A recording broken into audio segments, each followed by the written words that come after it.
ये सांग माने नमस्कार जय जगन्नाथ मु लिपिका स्वागत करुच्ची आपण मानक मो चैनल लिपिका वर्ल्ड को आशा करुच्ची आपण माने समस्त बहुत भलरे थिबे और खुशी रे थिबे आमे माने मध्य बहुत भलरे अछु और खुशी रे अछु। आज तो सोमवार पूरा प्योर भेज रे भाबिली भेज रे कोंडा बनेबे जोटा कि हस्बैंड को पसंद आसीबो। घर बहुत सारा देसी पोटल आनिथिली भाबिली जाउची आलू पोटल रो गोटे तरकारी बनेबी।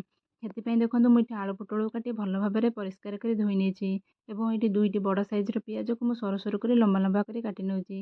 यापर कड़े किसी तेल दे काटि रखि आलू पोटल को भल भाव लाल कर भाजी नेबी। ये देखो मोर आलू पोटल भल भाव लाल ही भाजी होगला। यापर मुझे धीरे धीरे कर गोटे पात्र को सब भजा आलू पोटल को काढ़ी नेबी। तापर कड़े तेल दे मु काटि रखि पिज को पकई भल भाव फ्राए करनेबी। या पूर्व मोर गोटे देसी जुगाड़ देखूँ केमती मु भीम लिक्विड बोतल को ऑयल कैन कर यूज करुँची। जदि आपण मानक भल लगी निहाती भाव मो वीडियो को गोटे लाइक करेंगे। ये देखो तेल गरम है मु पिज को भल भाव पकई फ्राए करुँची एवं पिज जल्दी मेल्ट होगापी मुझे किसी लुण पकाउची जहाँद्वारा कि पिज जल्दी मेल्ट हो भाव में आम पिज को गोल्डन ब्राउन है पर्यंत भाजवा।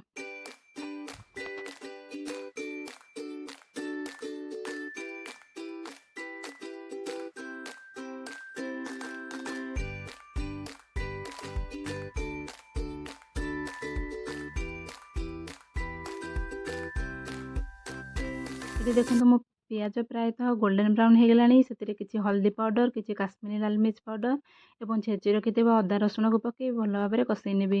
ये देखो मसला को पूरा माने मसलार तेल छाड़ा पर्यंत कड़ाई आम कषई नेबा बहुत भल भाव में कषई नेबा। तापर ये देखो मो बास्ना मीट मसला आउ गरम मसला देली जहाँद्वारा कि तरकारी बहुत फ्लेवर बहुत भल आसो आ बहुत भल बास्ना भी बहुत हम।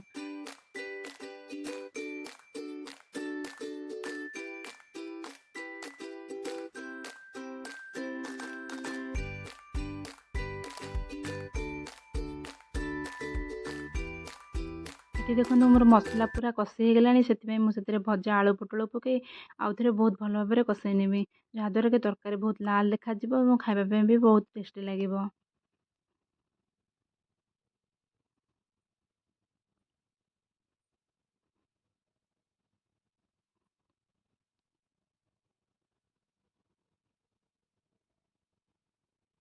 ये देखो मोर मसला मसला और आलू पोटल पूरा कषई होगला से सीझापी आवश्यक अनुसार पानी देवी। ये देखो तरकारी पूरा केमती लाल कलर हो देखा पूरा बढ़िया से फुटीगला कलर भी पूरा बहुत भल देखा ये आम देखो आलू पोटल तरकारी पूरा रेडी होगला।